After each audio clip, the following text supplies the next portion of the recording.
Okay, so if you guys could sign that sign-in sheet, our class today is going to be asset types and types of investors, okay?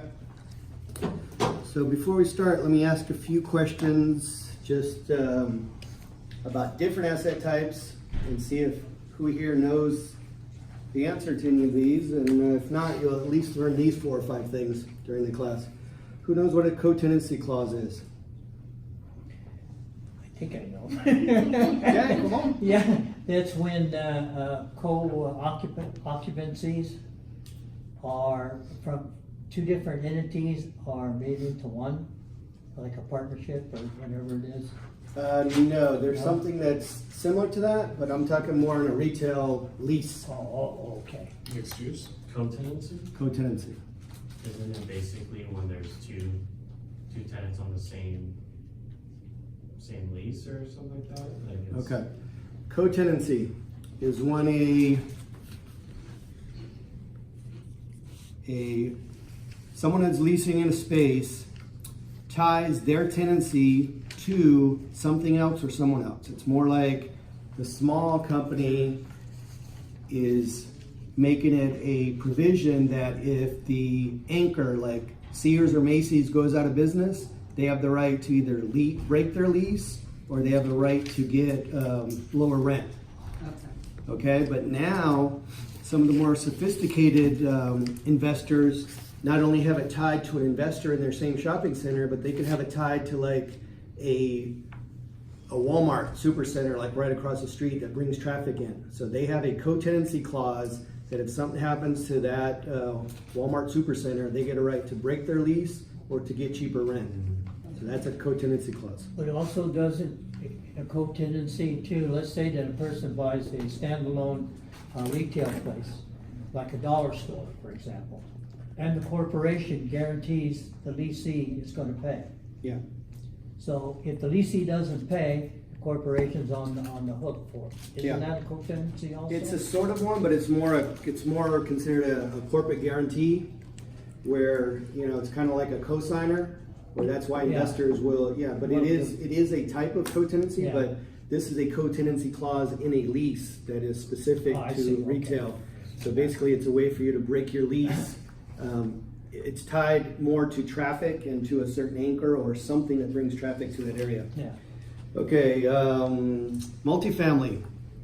This is specific to Los Angeles, but who knows what RUBS are?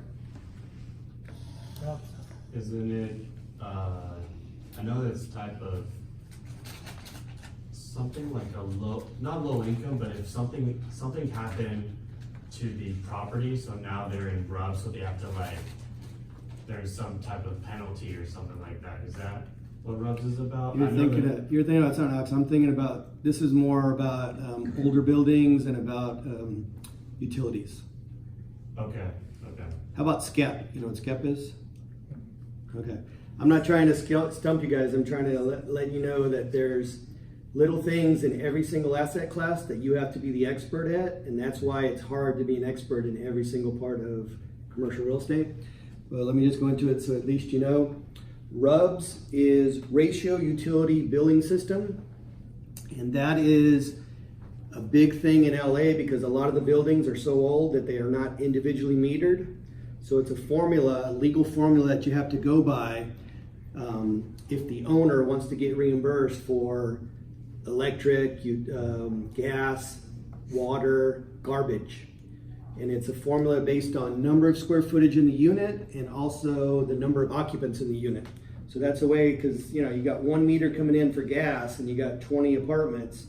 You can't just divide it equally, or you're going to eat it. You're going to pay for the gas yourself unless you use this licensed formula to do the. And most smart companies will use an outside billing service like AUM or one of these outside companies that do that for you.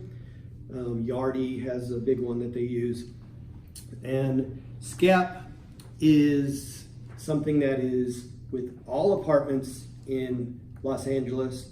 It's the systematic code enforcement program where every single owner has to pay $24 a year into a coffer that pays for code enforcement and inspectors to come every 4 years and inspect your unit, but you're legally allowed to pass half of the fee on to your tenant. So $12 and something cents, you can charge your residents either one time per year or like, a couple bucks a month. Okay, so that is a Los Angeles multifamily type thing, because when you deal with apartments in LA, especially West Hollywood, Santa Monica, and parts of LA, you not only have to deal with federal fair housing, state laws, but also you have the local housing authority and you have rent control. And besides rent control, on a lot of apartments, you also have low income, which is two separate things. Okay, so there's a lot of layers, which is why at my last company, a lot of our multifamily investors would sell out of their multifamily that had all this equity built up, and they would do a 1031 exchange into like a net lease property where they don't have to worry about rent control. They got a 20-year corporate guaranteed from Starbucks or CVS. Okay. Multifamily, what is LRO? LRO is a hot new thing that all the bigger professional investors like the family operators and the REITs use. It's basically an algorithm. Yardi has one, but Rainmaker is the largest. That's what's called LRO. It's Lease Rent Optimizer, where basically they give you an algorithm instead of like the old market surveys where we would call all the competition. This does it all electronically, and each day it gives you what the market rent is per day, and it like will do a system where like you don't want all of your leases coming up in the same exact month, because then you got half your building empty. So they set up these things where they offer lower rents to the residents if they do a 13-month or a 7-month, so they kind of stagger it so that you only have 2 or 3 coming due each month. Not everyone is due, the same time. So LRO is Lease Rent Optimizer, and it's like a way that investors can get the most out of their rentals, but it also does a lot more. Like instead of your laundry room being a big money pit because it's always breaking down and you're like pulling out quarters, there's companies that you can rent out your laundry room where they will actually take it over and they'll pay you a lease fee each month. Yeah. There's also ways that you can get income from your property by putting in a cell tower, or there's just other ways. And also just like, instead of charging just for rent, where you can actually do what's called a la carte, where it's extra if you're doing it's extra money. The base rent is here, but if you want the pool, it's extra. You want to use the gym, it's extra. You want parking, it's extra. So that's like a way to just generate extra income from your multifamily properties. Who knows what zero cash flow deal is? This is not multifamily. This is more of a net lease type Usually structure. it's like a dark box that but there's no tenant. Is that what you're talking about exactly, or? No, but we are going to talk about dark boxes, about who's filling those right now. Mm-hmm. But there's a deal now that's starting to get more popular called a zero cash flow deal, and it has to be almost a bond rated type company like CVS, Walgreens. Yeah, but there's people that want deals set up, some for family estate planning, where it's like, they don't trust their kid to give them income. This is a deal set up where the income that the tenant pays in goes directly to the bank, and it's set up that there's no income, zero cash flow means there's no anything taxable during the rate, but they're counting on the appreciation and the fact that 20 years from now it's going to be worth much more. So that's kind of a tax structure deal that's kind of popular right now, but it's a net lease thing, but it's it's only certain properties that even would qualify for some of that. But I just, if you hear it, at least you got to know a little bit about it, and I'll do a class specifically on that down the road. Okay, so let's get into what our subject is today. Here are the major asset classes, and we'll go more into some details, but we know multifamily, okay? Now there are some parts, I mean, multifamily can be anything from, you know, a duplex or a triplex to a mobile home park that's also considered multifamily. And then there's class A, B, and C, so there's little mom and pops that own these all the way up to REITs that own, you know, hundreds of thousands of units. Office, it's a big category, same thing. Retail, of course, there's all kind of subcategories underneath. And I do have handouts that I will give any of you, but all the things that we have in the class will be downloaded onto our Dropbox, and you also have a video of it. So you guys are gonna have records of all of this. But under multifamily, there's a lot of subcategories. In office, one of the biggest subcategories would be the medical office, and also the new hot thing, which is like WeWork, the shared office space, where, you know, that's kind of like thing where you can, like, you know. Industrial, that is, what would you say is, of these, there's usually what they call 4 main asset classes. Of these 4, what do you think is having the biggest problems right now, and what are the ones that are like really starting to come around because of the one that's really been having issues? I think retail is having the most issues right now. Yeah, And then multi-families. definitely, I think industrial is killing the retail game too. Industrial was never really looked on very fondly. It was kind of just like, if you own stock, it's kind of like owning a utility. It was just like stable, but not really, you know, that attractive. But industrial has really become attractive, and some of the problems that retail are having are helping industrial. Okay. Now retail is not as bad in certain areas, like a lot of these malls or, you know, like these dark boxes. A lot of those are in areas that it's overbuilt anyway, and it's the bad locations. Like, you know, they just did put $1 billion into the Century City Mall. It's like they know that that's still, you know, viable, or else they wouldn't have done it. Hospitality is usually a subshoot of a few different, but the biggest in hospitality is, of course, hotel. Now, retail has a lot of subcategories, net lease being a very popular one. Who knows what QSR stands for?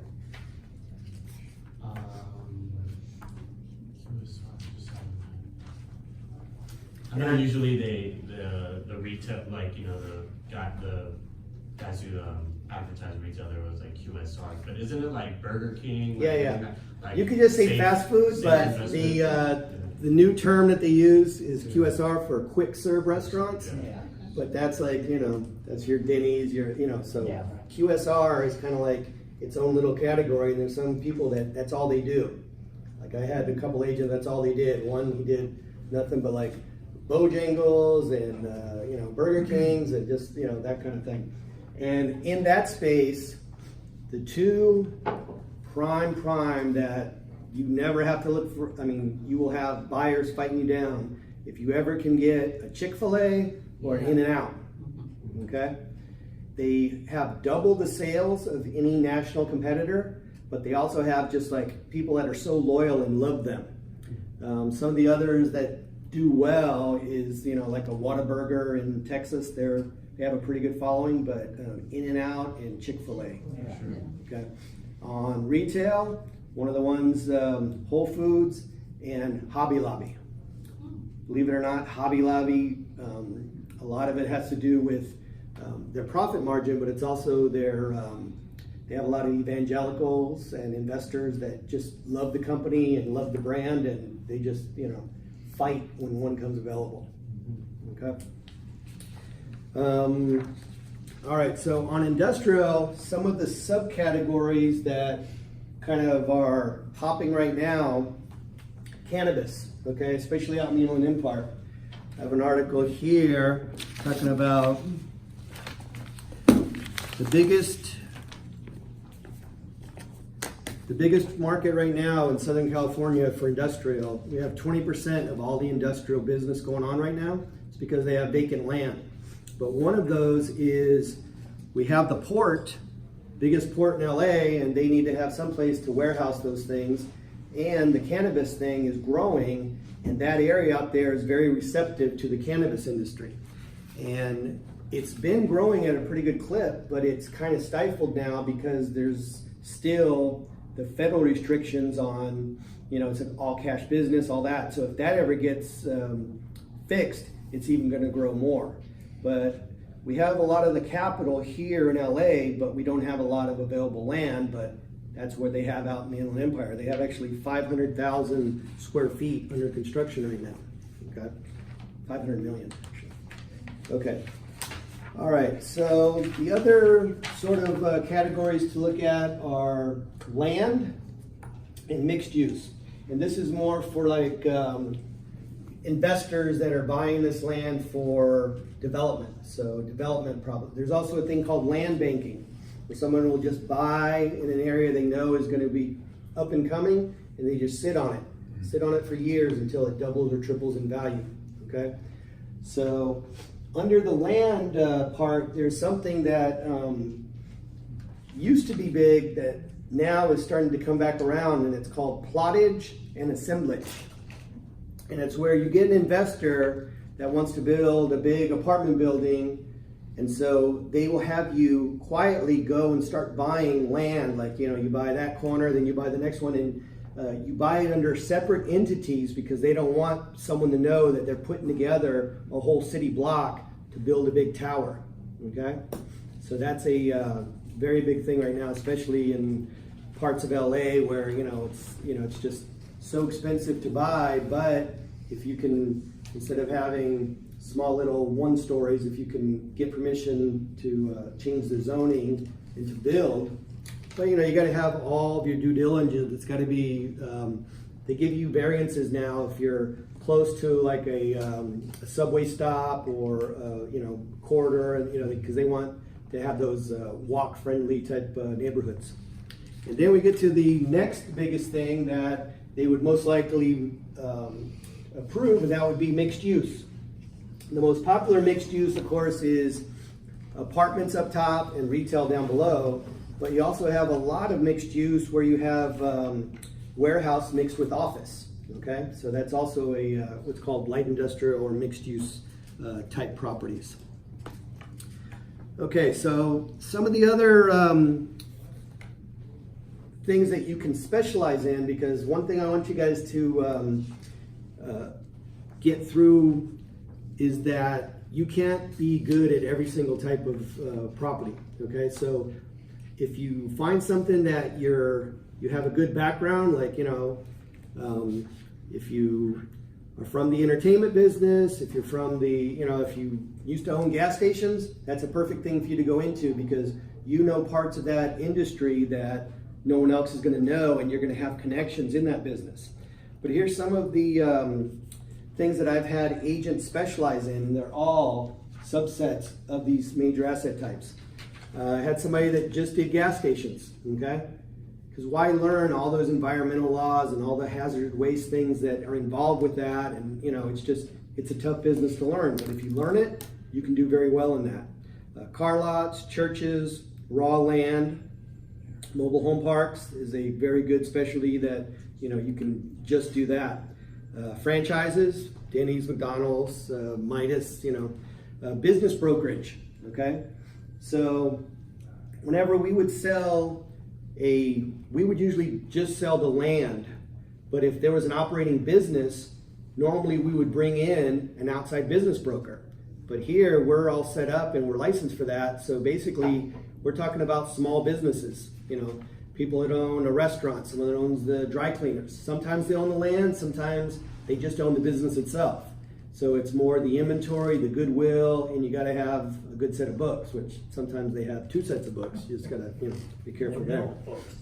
Okay, so multifamily, which under multifamily there's 3 or 4 different types. There's affordable housing, there's tax credit properties, Section 8. Green loans is a big thing now. We would buy properties with a green loan, which we would get a lower interest rate, and it would be an older building, and within the first year we would have to go and do all LED lightings, low flow toilets, and shower heads. And a lot of times we wouldn't even have to pay for that because we could just get all of those in rebates through like Edison, okay? So green loans, and then within a year, they come and inspect and make sure you've done all these upgrades because, you know, that's part of the requirement of your loan. And with all properties, there's class A, B, and C, which B and C are normally older buildings or not as good locations, but you can also always buy B buildings because a lot of investors, that's all they buy is what they want is upside potential. They want to be able to go in, rehab a building, bring it back to market rent. So a lot of times on multifamily, you're going to see two different prices. They're going to give you what the cap rate and everything is at current rent, and then they're also going to give you what it could be at market rent. Okay, if you upgraded and brought it up to market, because a lot of smaller, older buildings are way below what the market is paying. And just as a rule, when an investor is looking at doing rehabs in an apartment building, they want to be able to recoup whatever they're spending within 18 to 24 months. So basically, if they're raising the rent $500 a month, that will be their budget on what they're going to spend. On that particular unit. Right. I did a rehab at the Sunset Plaza, and the rents were $3,500 a month. But we did extensive, like $30,000, $40,000 a month rehab, but we also raised the rent to $5,000 a month. Yeah, so we got our money back. Were you able to get it? Oh yeah, Yeah. right off Sunset Boulevard. Yeah, we got it. Yeah, I know where that building is. Yeah. Yeah, the owners, Montgomery family owns that. They own like a mile of Sunset Plaza. They have all that. They have like, you know, $1 billion portfolio because their grandparents were smart enough That's to right. The buy. only one, yeah, forever. Yeah. Okay, so let's go a little bit into the different types of investors. Okay. And there's a lot of different things that people call them, but let's just keep it general. But there's actually 3 classes of investors, and normally when you're new, you're going to start with private investors. And that is everything from mom and pops that own like a 5 or 10 unit building to your doctor, your lawyers that, or business owners that they already own their own personal home. They have stocks. This is their first time. They're like first time investors. So they have to be taught everything, but they're going to buy a duplex as a rental. They're going to buy a little strip center. They're going to buy a small apartment building from you. Okay. They're good, but the only downside is you're not going to get a whole lot of repeat business from them.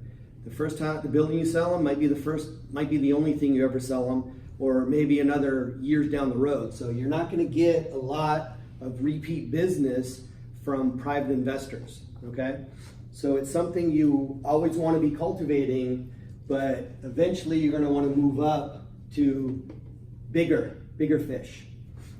The biggest portion is what's called professional investors, okay? And these are going to be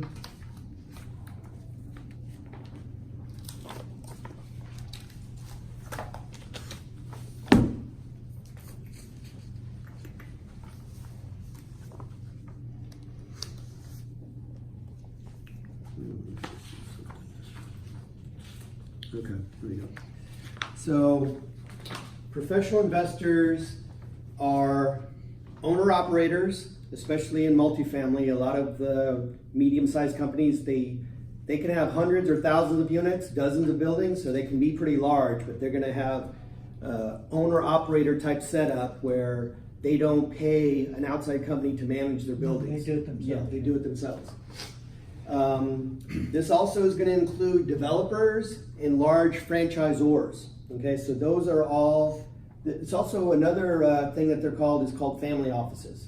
Okay, so that is a big bulk. I would say that's probably 60 or 70% of most of your investors are going to be in this category, where that is what they do for a living. Okay, up here, the investing could be a sideline. Okay, here that's what they do. And some of these family offices, they can get up as big as some of the investment type properties and institutional types. institutional is the biggest, and this is the hardest to break into. But professional and institutional are where they will give you repeat business. Now, one of the ways, you know, everybody's got different ways that they generate business, okay? Door knocking, cold call, we covered that on the last class. But one of the ways that I've seen that you get these type of clients is you go to the conferences, you go to the seminars, because a lot of these are salaried people, okay? These are acquisitions directors, VPs of real estate, and these are guys that you get them on a conference and they're on a expense account. What you do is like a month before the meeting, you can buy the whole list of everyone attending and you set up appointments to meet with them. But you also have, you know, you bring them out to lunch, you bring them to dinner, you have drinks with them, and when you establish these relationships, these are the ones that they will call you. It's like some of my agents would, you know, they would get a call and one of these guys, because sometimes they have all this investment money that they have to place by the end of the month, by the end of the quarter. It's like they would call up and they would say, what do you have? I have $10 million I need to place in the next, 2 weeks. And they're cash buyers and they just need to do some deals. It's not their own money, and that's what they do. As long as what you have meets their investment criteria, they'll buy from you. And some of these are REITs, real estate investment trusts, insurance companies, and hedge funds. Now, insurance companies are interesting because they will have legal requirements on how, not all of them, but some like life, whatever. They'll have like certain requirements, like how much percentage they can put into real estate, how much they can put into stocks, so basically, and they all have a risk criteria. Some will want just like really safe industrial properties. Some of them have different risk tolerances. So that's one of the things is that when you deal with private investors, they're going to have a lot more leeway with you learning with them, or just doing a role play right before, and it's not much. This is not much more sophisticated than dealing with selling them over something at Century 21, because a lot of these are deals of $1 to $3 million. Small. They're not. They add up, but these are not overly sophisticated investors or deals themselves. Once you get up here and you're doing 1031 exchanges and you're dealing with investment criterias and you're dealing with someone who's a director of real estate, you have to know what you're talking about, or they're not going to give you the time of day. Okay? So, what questions do you guys have about any of this? Besides the seminars for the professional, what is another way to get yourself involved? Well, phone will get them. But how do you get the numbers for these guys? Well, you have to actually get past their secretary or whatever, but LinkedIn is a good one.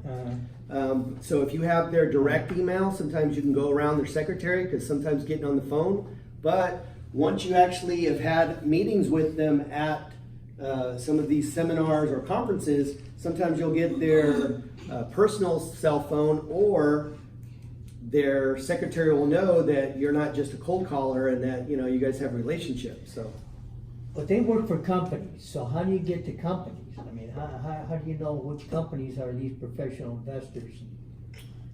okay, I'll show you how we can do that. We normally search those through a database, but I would use a system like LexisNexis or any of those, and I would basically type in what we wanted. If I'm like looking for professional developer, investors, right. Like So that. you look for developer in what asset class and what area. So you scrub that. Okay. But yeah, you just yes. I'm just saying, what I do usually is, especially with the professional and the institutional business, through CoStar, you can see who are these buyers buying in a particular, let's say. If you're looking up a property or Well, something. no, let's just say you're let's say Woodland Hills, okay? Now you search in, you do like sale comparables, and then you look and see that who bought in Woodland Hills, and then it'll show you the institutional guys.